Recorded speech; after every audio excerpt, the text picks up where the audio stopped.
We are so excited to have on someone near and dear to our hearts. Carol DeMarco is a dynamic speaker who blends professional expertise with real life experience to empower resilience and growth. With 30 plus years in counseling, education, and HR, she helps people strengthen three key areas: mindset, interactions with self and others, and responses to life's events. Her pearls of wisdom and high energy, relatable delivery inspire lasting personal and professional transformation. We met Carol in 2014 when we were first opening up the therapy group. She trusted two new therapists and took a chance on our practice, referring us clients and supporting us. Very few people in this world have the ability to connect to your soul the way Carol does. We are so excited to discuss her upcoming book, POW Listen Up, Pearls of Wisdom to Power Your Life. So, Carol, let's start off strong. Please introduce yourself and tell us what the hell a POW is. Oh, well, your mute's on. You're on mute. Start us off strong with taking yourself off mute. That's perfect. Okay, there. See, that it's somehow that's symbolic. I have now taken myself off mute in my life. Beautiful. Wow. See, how about that? That's good. That is good. That's turning an obstacle into a positive. Yes. And that's what resilience is. So I am Carol DeMarco, and I spent my whole life encouraging people, motivating people. I did that at family court many moons ago, doing custody and child support mediation. Then I became the director of human resources there and took a break to raise my kids, but then became a school counselor and worked at the same school for 25 years. I loved Pierce Middle School. Shout out to Pierce Middle School.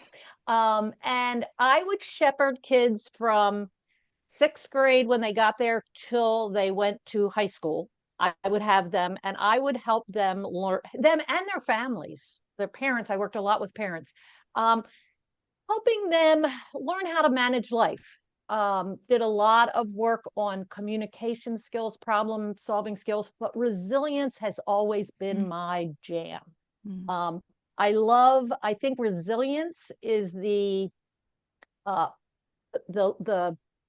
hidden gem of self-care. We talk about exercising and, eating right and getting sleep. Yes, beautiful. Got to do that. But developing a resilient mindset will free you from a lot of life stresses. And it's within your power. And that's what I'm so passionate about right now, telling people how to do that. What's a POW? Well, when I was a middle school counselor, I was tasked with teaching a guidance class at 8:00 in the morning to eighth graders, just where they wanted to be, right? Yeah, they really loved that. So I had to keep their attention. So I brought out my inner Emeril Lagasse. Do you guys remember Emeril Lagasse? Bam.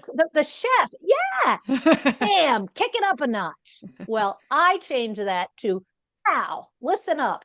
And they knew when I said, POW, listen up, I was going to drop some knowledge. I was going to tell them a pearl of wisdom, POW, that was going to kind of encapsulate a strategy of how to deal with a hard situation. They were soundbite because I was dealing with 13-year-olds and 14-year-olds. So I had to make it snappy. And there was usually a story behind it. And the kids really started responding to it. I mean, if their neighbor was sleeping next to them in class, they'd say, wait, she just said, POW, listen up. You better wake up. She's going to say something. So I established and had all these POWs. I have over 30 of them that deal with three different areas of life, as you said, your mindset, how you interact with yourself and others, and then how you respond to events in your life. Let me just tell you, if I can just add one little part that really was germane to this. As I was developing these and working with the kids, personally, I was going through, life. I was going through life. Life's difficult. Life is difficult. And it started when my sister, who was my best friend, was diagnosed with non-Hodgkin's lymphoma. And we went through 7 years of treatment with her, bone marrow transplants, and she passed away. That was a pivotal moment in my life.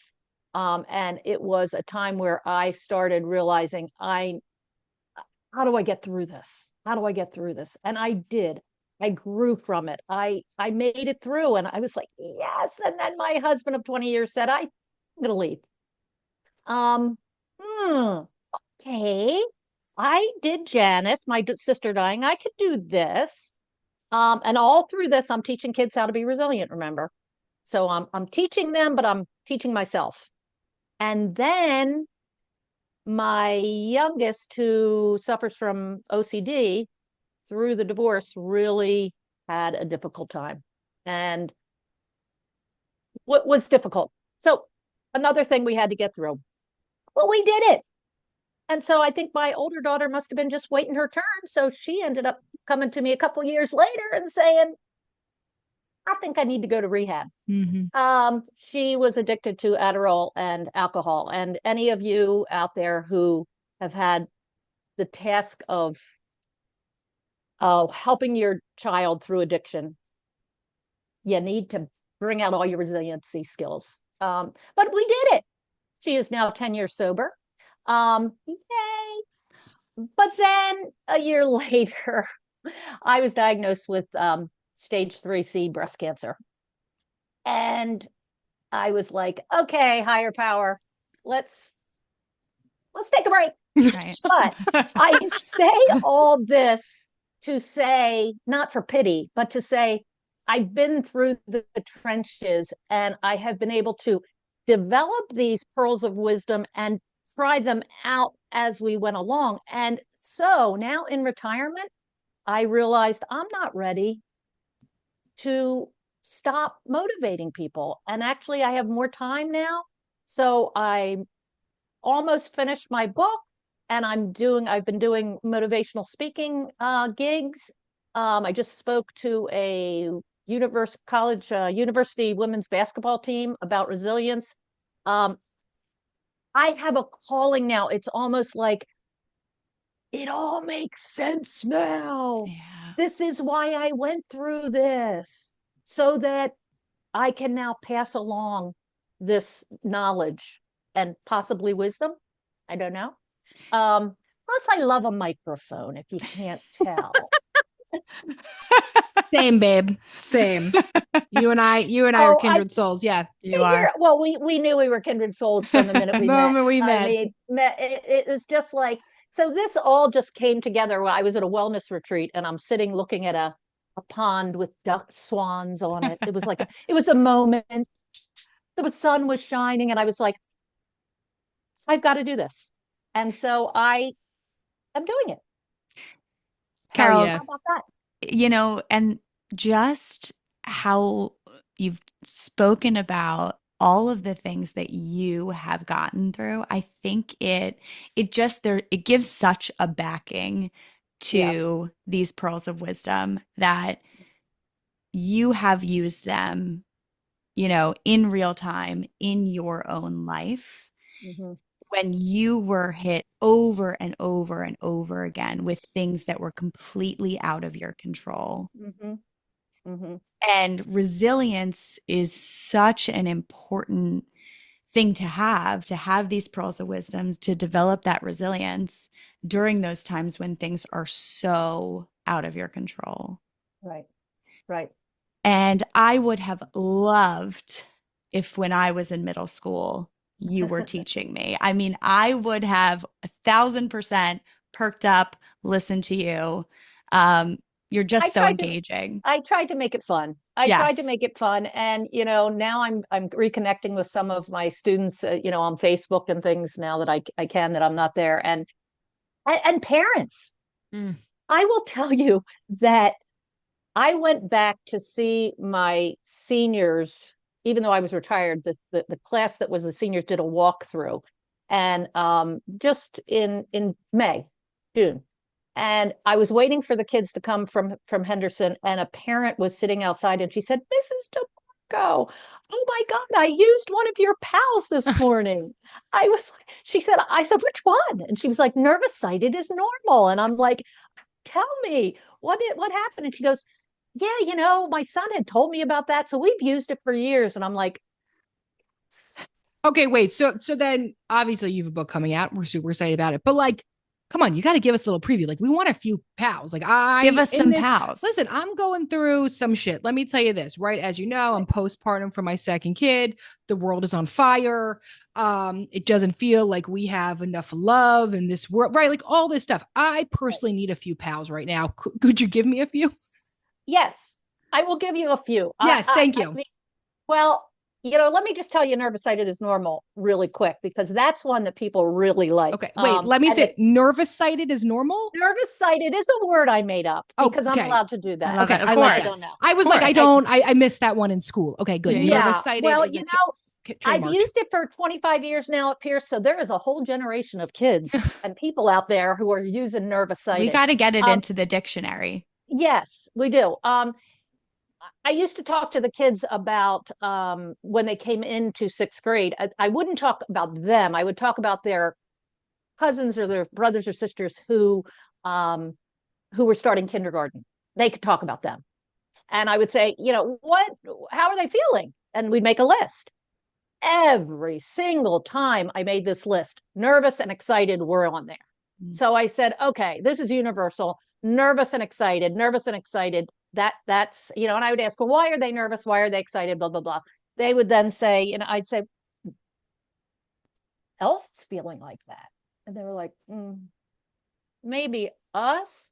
And I'm like, and college freshmen are feeling that way, and high school freshmen are feeling that way. And people who are starting a new job are feeling that way, because nervous and excited is how you're supposed to feel when you begin something new. And you are beginning new, having another addition to your family. And you were probably, before you gave birth, were very nervous, but very excited. Yep, you absolutely. Were nervous. And here's the problem with nervous and excited when you're anticipating a new beginning. You start going, oh, I'm so excited. I can't wait to start middle school. This is great. Oh my God, I think I'm going to throw up. I'm not doing it. Wait, I can't wait. Oh, and then you start judging yourself. So that's where the nervous-sighted is normal comes in, because then you start thinking you're crazy. And I must not even know how I feel. Yeah. Maybe I shouldn't be doing this. Maybe, blah, blah, blah. Well, when I would tell the kids that if you are feeling nervous-sighted, and I am here to tell you everybody is, even those kids who are strutting in like with all the stuff, they're feeling nervous-sighted. They're just hiding it. That's normal. One kid raised her hand and said, nobody's ever called me normal before. It's like, well, you are normal if you're feeling nervous-sighted. And you could see an exhalation, like everybody was like, oh. It's so, yeah. Go ahead. I was just going to say, it just speaks to like the duality of emotions, that like you can feel these two very conflicting emotions at once. And the fact that you're able to validate that for people when we're always being told you just need to feel this one thing, and when the feelings are feel so opposite, right? That's when it can be confusing. Yeah, that's when confusing and crazy inducing. You think you start, as I said, you start judging, and I think so that's a POW. Nervous-sighted is normal. So that's the one that the woman had obviously done something. She was anticipating something, and she reminded herself that, oh, hey, I was nervous-sighted before I came on this podcast. Right. I used a lot of my POWs this morning. Oh, I used a lot of my POWs this morning. A big one that I use, and I want you to do a little exercise with me. Oh, fun. Okay, not this kind, with your eyes and your head. I still got to warm up either way. Okay. What I talk about is in here. It's in here, and it's your choice. So I want you, wherever you are, to look around the room for 10 seconds and count up in your head, 1, 2, 3, 4, 5, all the blue things that you see. Go. 10 seconds. You're looking around, all the blue things you see, all the blue things you see. Okay, a shortened 10 seconds. Okay. How many did you see? I found a lot. I only had 7. You found a lot? Wow. Oh yeah. Well, I found 9. I thought that was a lot. Maybe not. How many yellow things did you see? I have no idea. I didn't look for those. Because we didn't look for those. You see, what you're looking for is a POW. It's shit. a very important POW because, and here's where we have selective attention. We have a way to, we have choice in how we perceive the world. People generally have held beliefs. Maybe, usually when I do this exercise, I also have them come up with, complete these 3 sentences. Life is what people are, and I am. And you come up with people's belief systems. And then they go out into the world and have selective attention, have a filter on to make sure they are right. So there's confirmation bias. Confirmation bias is you are going to filter out anything that doesn't fit because we want to be right. Yeah. So life stinks. I'm going to see everything out there that makes me right about that. Guess what? You get to choose what belief you're looking for. So I made a conscious decision to start looking for good things in life. Not saying that the negative disappeared. Yeah. I'm not toxic positivity here. The negative things are still out there. But when you look for positive, you see positive. When you look for negative, you see negative. What, you know, you have choice in that matter. And all of my POWs are meant to empower people to realize I may not have control over lots of things. And in this day and age, we don't have a lot of control. But we do have control. Yeah. We have control of how we perceive the world, what filter we put on ourselves. And so I'm going to say to you, Em, with what you're going through, if you get stuck in a rut or a thinking pattern of my life is too overwhelming, there are a lot of things you can do to mitigate that and make it less overwhelming. But in your head, you can start looking for things that are not fitting that conclusion. Maybe that, where is the support? Wow, I didn't realize I had that support. I didn't realize that my child did this good. Parents often fall into this trap because, especially parents of toddlers, these POWs fit for anybody. And as you can probably tell, I'm pretty much on fire about these POWs. But parents of toddlers often will get very overwhelmed by their toddler's behavior or their toddler's tantrums or their whatever's going on. And that becomes all they see. Yeah. They get a filter of, they anticipate it when they come in the door. They want to be right. Yeah. Not want to be right because they don't want their kids throwing tantrums, but there's some human element that we want evidence that we're not crazy by thinking this. So you start, anything that happens, you start putting in there saying, see, I'm right. Yeah. And you guys know the catching your child doing something good, those kinds of things. The spiral that we put ourselves in, either negative or positive, is within our control. We don't feel it is, but it really is. And you see, what you're looking for is a great reminder of that spiral. What kind of spiral do you want to be in? Because these mindset habits and these POWs only work if you have made the choice to change. Some people have very strong held beliefs of life sucks, I'm a victim, life is doing this to me. Yeah. And they may not be ready to let go of that because it's working for them. But I'm offering these, and the book is going to be a workbook that you work through to maybe shift people's mindset, but shift their desire to change. Because I think sometimes people hold on to those beliefs because they think it's just the way it is and I might as well accept it. Yeah. But if they can see that there is a capacity to change that, they may be more willing to try. Does that make sense? Oh my God. Yes. I'm obsessed. Okay, Carol, wait, we have listener questions we have to get to. Oh. I want to use some of these. Are you ready? Okay. Okay. Let me get my iced tea. All right, get your Starbucks. iced tea. Yes, thank goodness. Thank goodness. You fuel up. I'll get ready, okay? This is, yes, yes.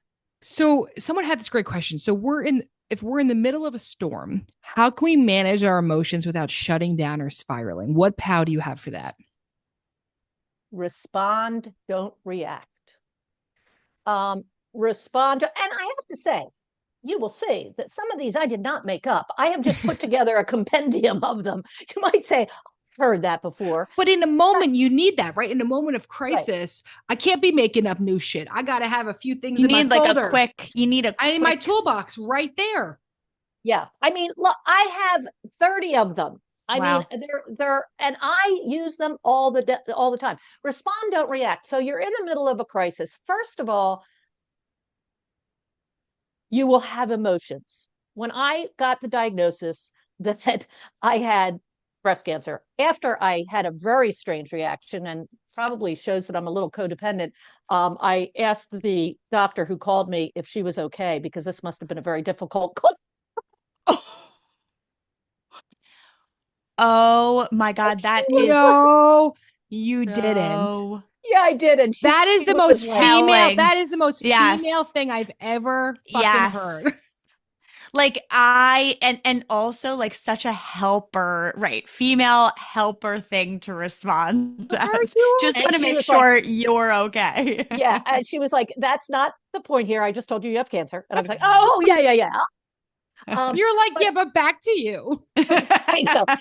So maybe I was just deflecting. I don't want to talk about this. Well, Let's talk about you. that it's not and not that we're speaking from experience, but sometimes when you are you in order to avoid your own emotions, Yeah. it's easier to help other people with theirs. So listen, we can Hypothetically relate to speaking. that in a lot of ways. Right. So that was quite a storm. And that was after a lot of things had happened, a lot of POWs written, and I was respond, not react. Now, of course, reaction is emotional, it's impulsive. Again, I want to say that I had many emotions. I mean, I did not just say, okay, I'm going to respond, not react. I had to process the emotions. But responding rather than reaction gives you the pause and the license to do that. So I wasn't going to jump on the phone with my 3 children and start screaming, huh? Sir, I had to. So how you communicate your emotions is, first of all, to process them yourself, to try to give voice to them, to allow them to unfold, do all the things you need to. I think the other thing that I had learned throughout my crises was to surround myself with positive people. So when I was ready to talk about things and process my emotions with other people, I knew who I could go to for that. I also think it's an interesting thing when you're in a crisis. And I'm a big proponent that you need to build this resilient mindset proactively. It needs to be a daily thing. It's not, resilience isn't just, that's a misconception. The resilience is just to be used when you're in a crisis. Mm-hmm. No, we have many crises all day. So it's a daily thing. But listen to what happened. So I process my emotions because God, I could go on forever, and I know we don't have time. No, keep going. Emotions. So event, you have cancer. Emotions, scared, angry, upset, all those things. Those were not caused by me getting cancer. What caused those feelings were the thoughts I told myself. So the thoughts I told myself were, and it's interesting, I did this with my 8th grade students on the board, and they got this. What are the thoughts that I had? Well, you're going to die. What is going to happen to your kids? I can't do this. This isn't fair. All those things. That's what caused the feelings. And I had to have those feelings. And guess what? Because of those feelings, those thoughts and those feelings, I was staying in bed. I wasn't going to my doctor's appointments. I was crying all 24/7. So, event causes feelings, causes thoughts, causes behavior. You know all this. I allowed that. So that's what I'm saying, to to respond, not to react. I allowed all that. But when I was ready to move on, the power of knowing that my thoughts were causing my feelings. And I said to my 8th grade students, I've changed my thoughts. And they were so insightful. I was shocked. They were like, well, you have good doctors. Your kids are stronger than you think. We'll all help you. You have a lot of people to help you. You can do this, Mrs. DeMarco. You can do this. And I'm like, wow, that doesn't take away all my fear and upset, but it certainly brings it down to the point that now I can get out of bed and go to my appointments. Now I can come up with a mantra, which was positively pink through my, and so long answer to when you're in a crisis, allow yourself to have the emotions, but so don't just react and start screaming down the street. Process it. And when you're ready, that POW is choose your thoughts. You can choose different thoughts to create different feelings, and it will move you forward through the crisis. Does that make sense? Yeah. Oh, that's good. Yeah. That's good. It just, yeah. It's they're. I mean, your POWs, like your ability to have these like very quick, things that you can go to, because when you're in a crisis, our emotional brain takes over. Yes. And to have something, right? I mean, this is something you're teaching to middle schoolers, but as adults, right? When we're going through a crisis, our mind goes into this emotional state. So having these like very quick things to go to is really, really helpful, as opposed to, right? And this is what we always talk about too, that like when you start talking about therapy terms through this like psychobabble, long-winded answer, it's really hard to jump to it when you're in that emotional state. So the thing that I love that you do, Carol, is you put it in such a kind of this like quick way to remember to hold on to when your mind goes into that emotional state, because we're almost going into our like middle school brain when we're in that emotional state, right? And so you're giving our emotional brain these tools to be able to develop the resilience during these times, which is so incredibly helpful. Yeah. I mean, the kids didn't realize that I was teaching them cognitive flexibility and frustration tolerance.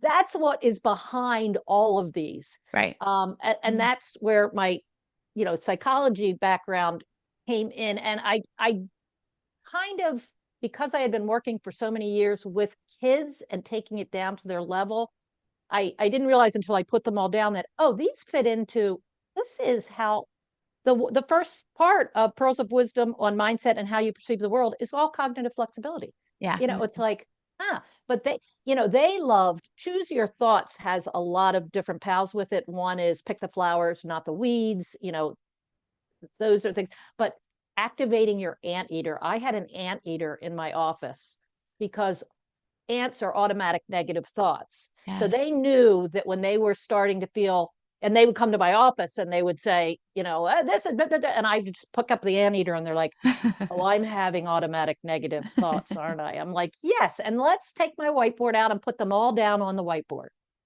There, look at all that. How do you feel with those? Okay, here's the anteater. And he would erase all the whiteboard. So good. Okay, let's put more positive, and they're like, but I don't believe that one. And I'm like, your brain doesn't really differentiate a lot of times. You say it long enough, you're going to believe it. And they would come back later and be like, I do believe it now. So activate your anteater is a really good one. Oh, it's so good. Okay, another question. What small habits or mindset shifts can help us feel stronger day to day? Is this glitching on you? Okay.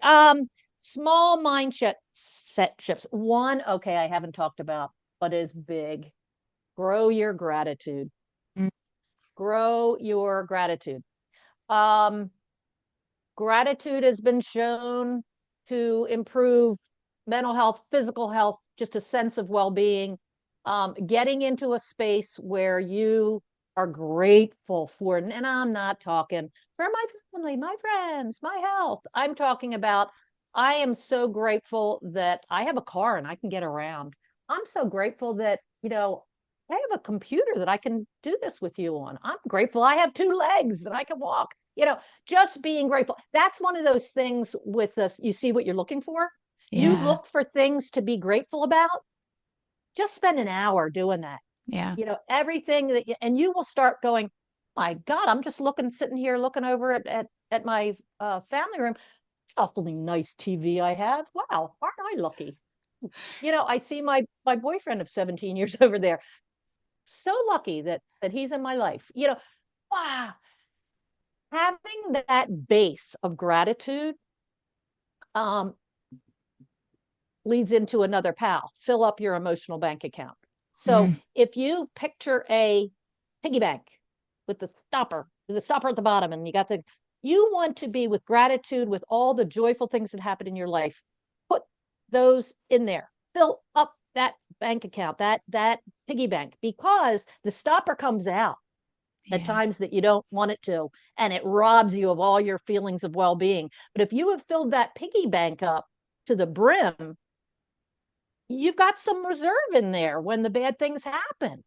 So I would say grow your gratitude and fill up your emotional bank account. I love it. That's good. Those are 2 things. It's funny. I was at a networking event, because I think now I'm a professional networker. I love networking. Come work for us.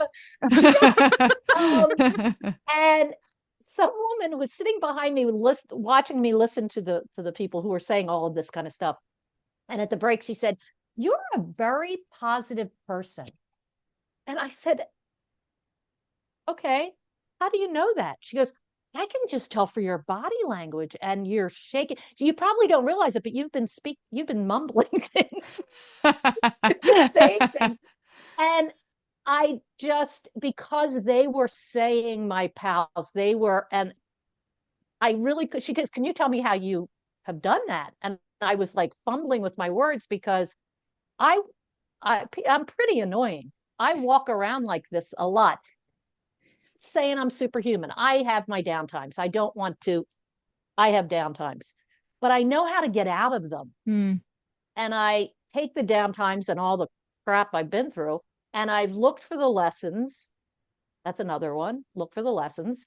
So that even when something minor is happening on my daily life that could be frustrating or upsetting, I pause. I don't react. I respond. I don't react. And I think, why did that just happen? And it gives me control over my mood and my sense of well-being. So, I mean, I could just go on forever. We could listen to you forever. We could. You're the best. And listen, when we were so young and starting out our practice, and we came to Pierce, and we emailed you. We emailed you, and you invited us. You answered. First of all, you answered our email. One of probably a gajillion people that ignored all of our emails, right? And you invited us to the school, and you had some other counselors there to meet with us. Yeah. And I have to tell you, since that moment, every person I've ever met that also knows you says the same thing about you, which is she was my mentor. Yeah. You apparently have mentored like 15% of Chester County. And because it's crazy that that'll be the thing every single person says. And just your ability to mentor, to give love, to give space, to give positivity. We just truly need more of that in this world, right? So many of us are feeling down. So much of us are feeling discouraged and hopeless right now. And you are giving that back in such an amazing way. And so I hate to turn it slightly negative, but we have to do calling bullshit. And maybe it's not a negative thing, but we, as everyone knows, every time we have a guest on the show, we do a segment called Calling BS. Call some BS. Ask you to call some bullshit. I'm going to call BS. And of course, in my way, I'm going to turn it positive. So with resilience, 3 things that people have a misconception about. Resilience is innate, that it's something you're born with or you're not.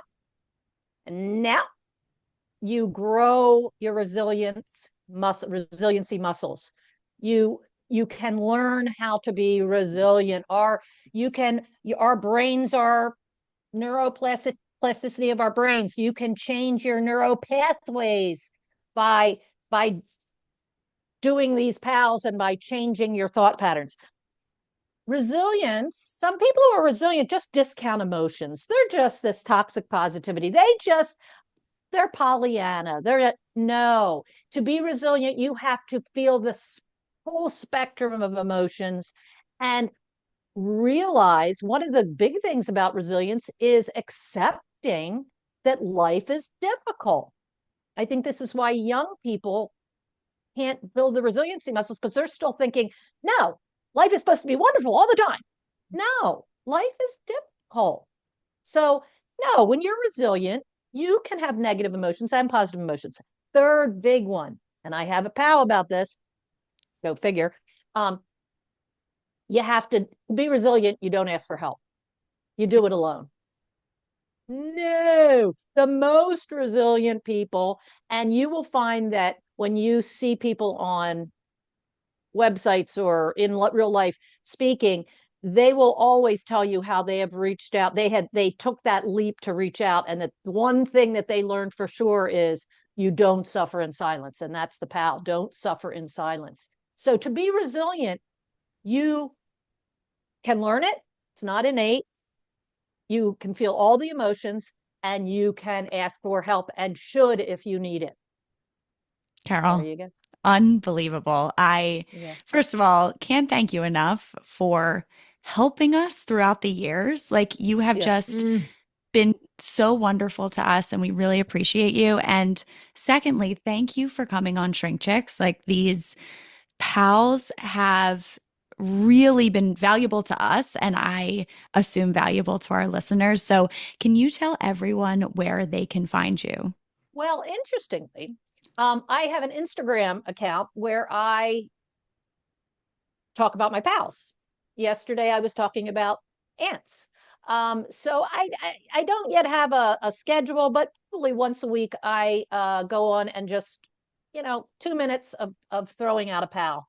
I also so that is at POW Listen Up, POWLISTENUP. So many times people think I'm saying pal, like Right, PAL. It's right. POW Wha- Listen Up. I have a website. It's www.powlistenup.com, where people can contact me. I would love to come and speak with any groups, whether they be anywhere from middle school to retired people. I am going to be speaking on a panel, strangely enough, because I met somebody at a TED Talk event about AI and how project managers can roll out AI in their companies through a more human uh, Wow. recognizing emotion that the employees have. Wow. So I can speak to a rock uh, and make that rock bounce. Um, so www.powlistenup.com or on Instagram. And my Facebook is Carol.Trainer, Traynor, my maiden name, DeMarco, Carol.Trainer DeMarco. And I would love to, even if somebody, my email is powlistenup@gmail.com. If anybody has Amazing. heard this and wants to reach out for more information of how to speak or just to get together for coffee, I'll sit down. I love to network. Um, I am on fire to share this. Yeah. And it makes a Yeah. lot of sense because you've also lived it, and clearly it has really, really helped you. So, Carol, thank you so much for everything. Thank you for joining us, and Yes. everything will be linked in our show notes. Thank you. Thank you so much for having me.